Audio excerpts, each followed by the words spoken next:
ସମସ୍ତଙ୍କୁ ନମସ୍କାର ଆଉ ଶୁଭ ପଞ୍ଚୁକ। ଯେମିତିକି ଆପଣମାନେ ଜାଣିଥିବେ ଚଳିତ ବର୍ଷ ପଞ୍ଚୁକ 5 ଦିନ ପରିବର୍ତ୍ତେ 4 ଦିନ ପଡ଼ିଛି। ତ ସକାଳୁ ସକାଳୁ ଗାଧୋଇ ପାଧେଇକି ମୁଁ ମୋର ମୁରୁଜର ଥାଳି ଧରିକି ବାହାରି ଯାଇଥିଲି ମନ୍ଦିରକୁ ରଙ୍ଗୋଲି ବନେଇବା ପାଇଁ। ଆଉ ମୁଁ ରଙ୍ଗୋଲି ବନେଇବା ସମୟ ଭିତରେ ମନ୍ଦିରରେ ନନା ଆସିଯାଇଥିଲେ ଆଉ ପୂଜା ବି ଷ୍ଟାର୍ଟ ହେଇଯାଇଥିଲା। ରଙ୍ଗୋଲି ବନେଇ ସାରିକି ଆମେ ଭାଇ ଭଉଣୀ ମନ୍ଦିରରେ କିଛି ସମୟ ବସିଲୁ ଆଉ କଥାବାର୍ତ୍ତା ହେଲୁ। ତାପରେ ମନ୍ଦିରରୁ ଆସିକି ମୁଁ ଚଉରା ମୂଳରେ ରଙ୍ଗୋଲି ବନେଇବା ଷ୍ଟାର୍ଟ କରିଦେଇଥିଲି, କାରଣ ସକାଳ ହେଇଯାଇଥିଲା ଆଉ ପୂଜା ପାଇଁ ଲେଟ୍ ବି ହେଉଥିଲା। ତାପରେ ମୋ ବୋଉ ଆସିକି ଚଉରାରେ ପୂଜା କରିଦେଲା। ଏବେ କୁହନ୍ତୁ ମୋ ରଙ୍ଗୋଲି କେମିତି ହେଇଛି, ମୋତେ କମେଣ୍ଟରେ କହିବେ। ରଙ୍ଗୋଲି ପକାଇ ସାରିକି ଆମେ ସିଧା ବାହାରି ଯାଇଥିଲୁ ମନ୍ଦିର ଯିବା ପାଇଁ। ଆଉ ମନ୍ଦିର ଗଲାବେଳକୁ ଆମର ଲେଟ୍ ହେଇଯାଇଥିଲା, ସେଥିପାଇଁ ମନ୍ଦିରରେ ବେଶୀ ଭିଡ଼ ବି ହେଇନଥିଲା। ଆଉ ଠାକୁରଙ୍କର ଦର୍ଶନ ବହୁତ ଭଲ ଭାବରେ ହେଇଗଲା।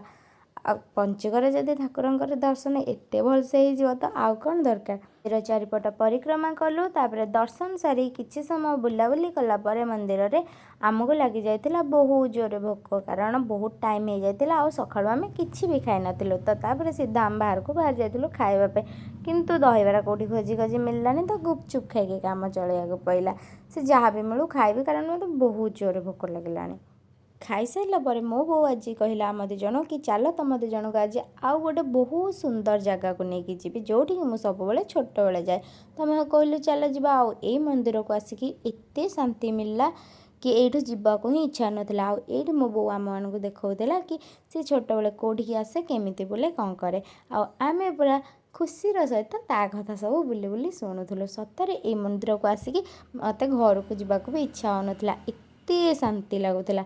ଆଉ ଏଇଠି ସବୁବେଳେ ଜଳୁଛି ଅଖଣ୍ଡ ନିଆଁ। ଏଇ ମନ୍ଦିରରେ କିଛି ସମୟ ବୁଲାବୁଲି କରିକି ଏଠି କିଛି ସମୟ ବସିଲା ପରେ ଆମେ ବାହାରି ଯାଇଥିଲୁ ଘରକୁ, କାରଣ ହେଇଯାଇଥିଲା ଦ୍ୱିପହର ଟାଇମ୍। କିନ୍ତୁ ଦହିବରା ନ ଖାଇଲା ଯାଏଁ ମୁଁ ତ ଘରକୁ ଯିବିନି ନା।